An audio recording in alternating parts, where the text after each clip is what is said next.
તો global setup સમજીએ સહયોગી નીરજ કંસારા પાસેથી. Neeraj, good morning. અને ફરી નેગેટિવ સેટઅપ આવી રહ્યું છે વૈશ્વિક બજારો તરફથી, પરંતુ શું છે ડિટેલ્સ? જી, ખાસ કરીને જેમ તમે કહ્યું, ગઈકાલે અમેરિકાના બજારો આપણને ઘટાડા સાથે બંધ થતા જોવા મળ્યા હતા. જુઓ, ગઈકાલે આપણને જે કારોબાર અમેરિકાના બજારમાં જોવા મળ્યો, ડાઓ જોન્સ લગભગ 2%, નાસ્ડેક 1.5%, S&P 500 પણ 1.5%ની ઉપર આપણને બંધ થતો ગઈકાલે ઘટાડા સાથે એક બંધ થતો જોવા મળ્યો.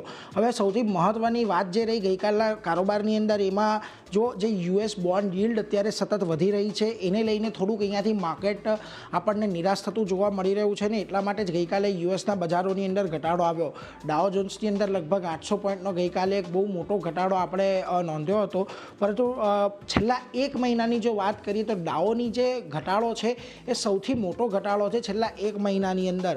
અને S&P 500 અને નાસ્ડેક પણ ગઈકાલે દિવસના નીચલા સ્તર પર આપણને બંધ થતા દેખાયા હતા.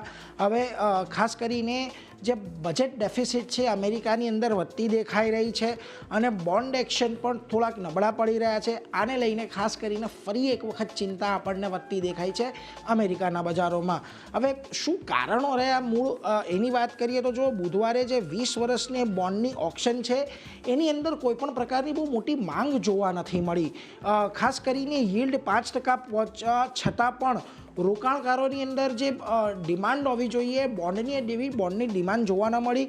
30 વર્ષની US બોન્ડ યીલ્ડ 5.1% સુધી પહોંચી ગઈ હતી અને ઓક્ટોબર 2023 બાદ જે 30 વર્ષની બોન્ડ યીલ્ડ છે તે 5.1%ના શિખર આપણને અહીંયાથી બનતા દેખાયા હતા.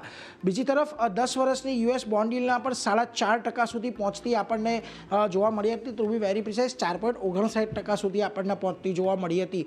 હવે બોન્ડ માર્કેટને લઈને ચિંતા કેમ વધી રહી છે એના પર નજર કરી લે તો જો લગભગ $30 ટ્રિલિયન પર US સરકારી બોન્ડ જે છે તે આપણને હવે પહોંચતા દેખાયા છે. ખાસ કરીને એનો આંકડો જે છે $30 ટ્રિલિયન છે. 2016માં US સરકારી બોન્ડ હતા એ $16 ટ્રિલિયન આજુબાજુ હતા.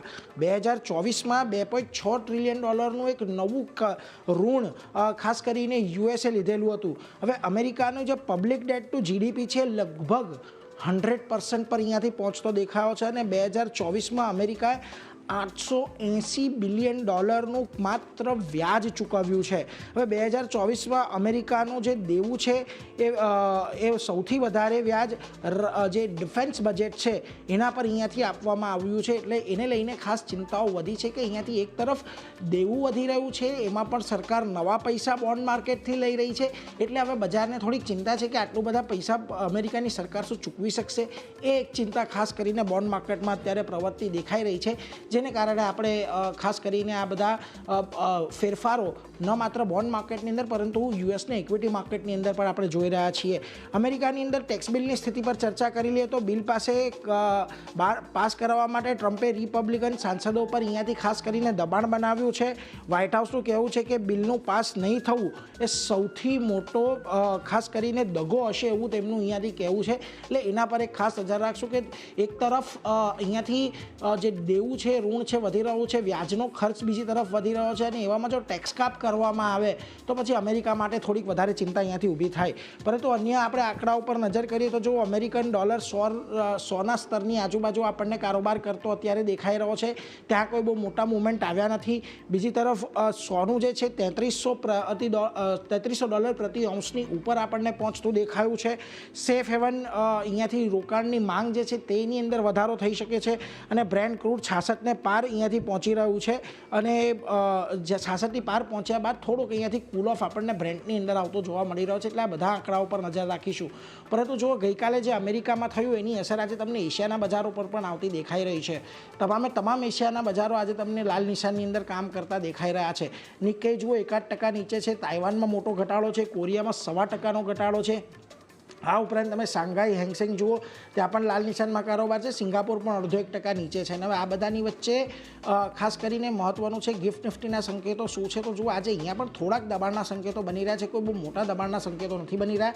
61 પોઈન્ટનું દબાણ અહીંયા સૂચવી રહ્યું છે. એટલે 24,800ની નીચે જે ગઈકાલે આપણે બંધ આવ્યું હતું તેની નીચે આજે બજાર શરૂ થાય એવી પૂરેપૂરી શક્યતા છે. એટલે એના પર એક ખાસ ધ્યાન આપણે રાખીશું. થોડાક નરમાશના સંકેતો તો આજે ચારની આપણને બનતા દેખાઈ રહ્યા છે.